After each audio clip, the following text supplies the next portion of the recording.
Hi friends, welcome to Ashrita's creations. పట్టు చీరల పైన అయిన ఆయిల్ మరకల్ని ఎంతో ఈజీగా ఎలా ఇంట్లోనే క్లీన్ చేసుకోవచ్చో చూపిస్తానండి.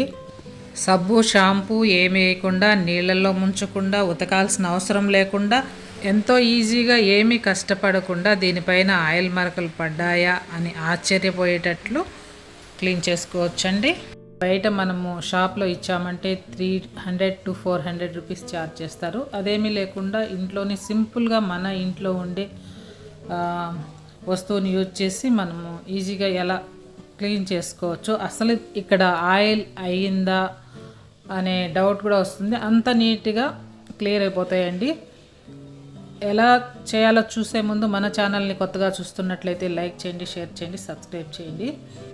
ఎక్కడైతే మరకలు ఉన్నాయో అక్కడ నేను తెల్లటి పౌడర్ అయితే వేస్తున్నాను కదా, అది ఏం లేదండి, ఫేస్ పౌడర్. మనము ముఖానికి పూసుకుండే పౌడరు ప్రతి ఇంట్లోనూ ఉంటుంది.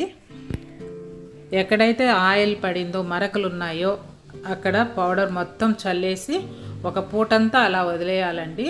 అలా వదిలేసి ఆ తర్వాత రోజు ఇలా ఒక నాప్కిన్ తీసుకొని ఇలా ఇదిలించండి. ఈ నాప్కిన్ పాత క్లాత్ అయినా సరే తీసుకొని నీట్గా ఇలా విదిలించాలండి. ఆ క్లాత్తో ఇలా విదిలించడం వల్ల పౌడర్ అంతా పోతుంది, మరక కూడా మటుమాయం అయిపోతుంది. అసలు ఇక్కడ ఆయిల్ పడిందా అనే డౌట్ వస్తుంది. ఈ చీర పైన అయితే మొత్తం చాలానే పడిందండి, కుచ్చుల పైన, అలాగే మనము బయట వేసుకుంటాం కదా అక్కడ అంతా కూడా.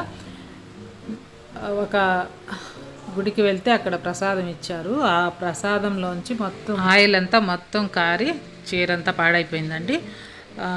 ఇంటికి వచ్చిన తర్వాత చూసుకుంటే మొత్తం మరకలే. సరే అనేసి శారీ ఇలా పరిచేసి నీట్గా ఎక్కడెక్కడ ఆయిల్ మరకలు ఉందో దానిపైన అంతా పౌడర్ వేసేసానండి. ఆ తర్వాత అలా వదిలేసాను. ఒక పూట వదిలేసేయండి, దాన్ని ఏం టచ్ చేయొద్దు, రబ్ చేయొద్దు. రబ్ చేయాల్సిన అవసరం లేదు, అదే నేను అక్కడ రుద్ది చూపించేది. మనం ఏమీ రుద్దాల్సిన పని లేదు, పౌడర్ చల్లడం, అలా వదిలేయడం. అలా వదిలేసి ఒక పూట ఉంచి ఆ తర్వాత ఒక నాప్కిన్ కానీ ఒక క్లాత్ తీసుకొని ఇలా ఇదిలిచ్చామంటే నీట్గా మనకు ఎక్కడ ఆయిల్ మరకలు అనేది కనిపించదు. ఎక్కడ ఆయిల్ అయిందా అని మనం ఆశ్చర్యపడేంత నీట్గా క్లీన్గా వస్తుంది. పౌడరే కాబట్టి మంచి స్మెల్తో మన చీర కూడా చాలా చక్కగా ఉంటుందండి. ఇదేనండి ఈరోజు video. Thank you for watching.